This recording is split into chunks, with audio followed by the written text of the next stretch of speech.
एक मासूम सी दिखने वाली पत्नी जिसने अपने पति की इतनी भयानक मौत लिख डाली कि सुनकर लोगों का कलेजा कांप गया। उसने पहले अपने पति को घायल किया। जब वो घायल होकर ज़मीन पर गिर गया तो उसके ऊपर पेट्रोल डालकर आग लगा दी। जब वो अधजला रह गया तो उसको ज़मीन में गाड़ दिया अपना गुनाह छुपाने के लिए। बिल्कुल ये कहानी सुनकर आपका कलेजा कांप जाएगा और शायद आपको रात को नींद भी ना आए। आप यही सोचते रहेंगे कि एक पत्नी ऐसा कैसा कर सकती है। तो चलते हैं और जानते हैं पूरा मामला, वो भी विस्तार से। तो ये घटना यूपी के हरदोई गांव की है। वहां पर रहने वाला बबलू, जिसकी शादी रीना के साथ की जाती है। बबलू अपनी फैमिली के साथ ही रीना को अपने घर पर रखा करता था और बबलू खेती बाड़ी का काम किया करता था। सब कुछ ठीक चल रहा था, ज़िंदगी बहुत अच्छी खासी चल रही थी।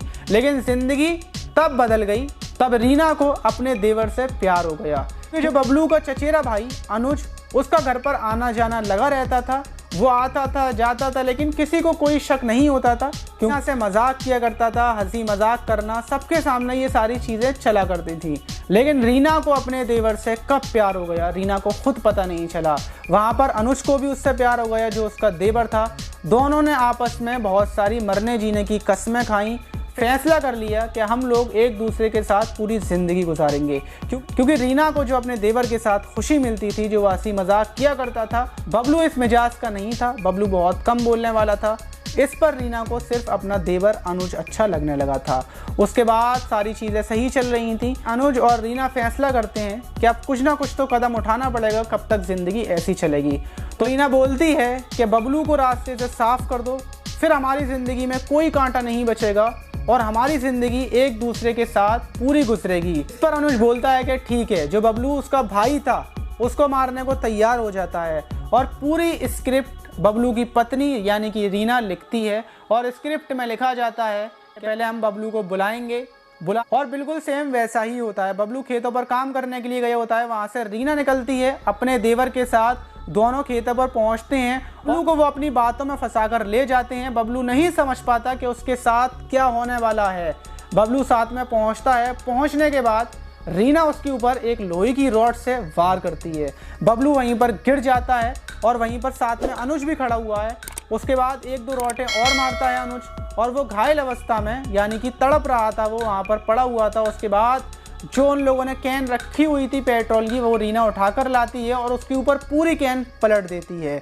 वहीं पर अनुज माचिस की तीली देता है और रीना अपने हाथ से अपने पति की, जिससे उसके साथ शादी हुई थी, 7 फेरे लेकर वो आई थी, मरने जीने की कसम खाई थी, वो सब भूल कर सिर्फ और सिर्फ अनुज के लिए और अपनी चाहत के लिए, अपनी खुशी के लिए किसी के बेटे को, किसी के भाई को जिंदा जलाने को तैयार हो जाती है।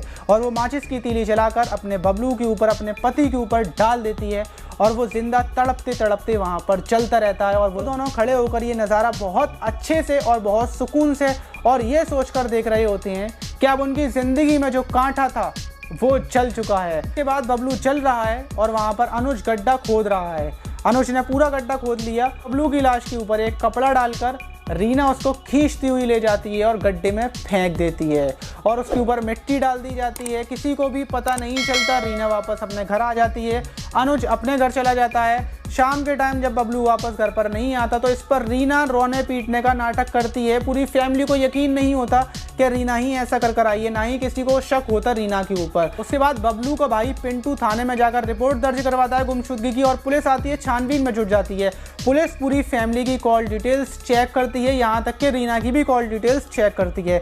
जब रीना की कॉल डिटेल्स चेक की जाती है तो पता चलता है कि वो अपने देवर से लगातार बात किया करती थी जब बबलू खेतों पर हुआ करता था। उसके बाद रीना को पुलिस जब उठाने आती है तो गांव के लोग हैरान रह जाते हैं कि आखिर पुलिस रीना को क्यों उठाकर ले जा रही है।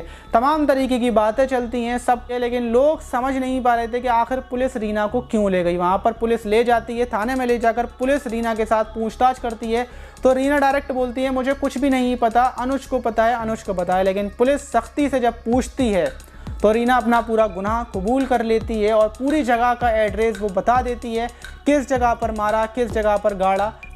तो आप क्या बोलना चाहेंगे ऐसी पत्नी पर, ऐसी दरिंदी पत्नी पर? कमेंट बॉक्स में ज़रूर बताइएगा। साथ के साथ इस वीडियो को शेयर कर दीजिए और हमारे चैनल को सब्सक्राइब करना ना भूलें। और अगर आपको भी हमारे चैनल से जुड़ना है तो ये कमेंट बॉक्स में एक कमेंट ज़रूर कर दीजिएगा। मिलते हैं किसी और वीडियो में।